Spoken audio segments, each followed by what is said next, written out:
Video बना रही हूँ।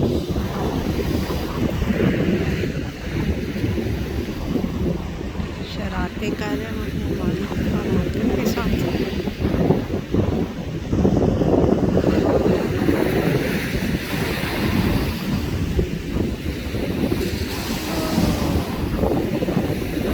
He is playing. He or she, I don't know, but she is playing and wants to run.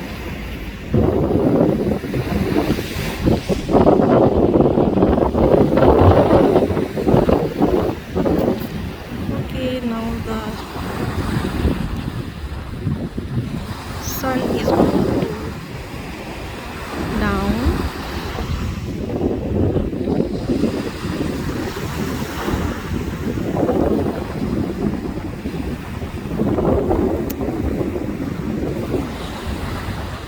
सूरज का खूबसूरत ऐसा ऐसा नीचे जा रहा है, शाम ढल रही है, अच्छा लग रहा है।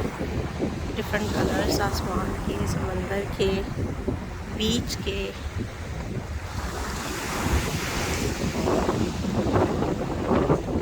नेचर हमेशा कुछ ना कुछ पॉजिटिव देती है। जब भी हम बाहर निकलें तो पॉजिटिव होता है, फीलिंग अच्छी फीलिंग आती है, एनर्जी मिलती है।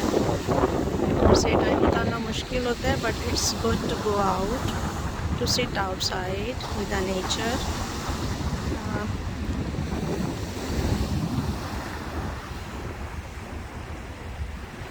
देखें कितने डिफरेंट कलर्स हैं।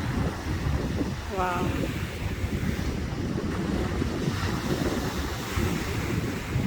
एक्चुअली घर जाने को दिल नहीं चाहता वेव्स के साथ। समर में तो बहुत ही अच्छा लगता है, इट्स वेरी डीप वेव। और अभी बहुत ठंड है, तो हम जाएंगे वापस थोड़ी देर तक।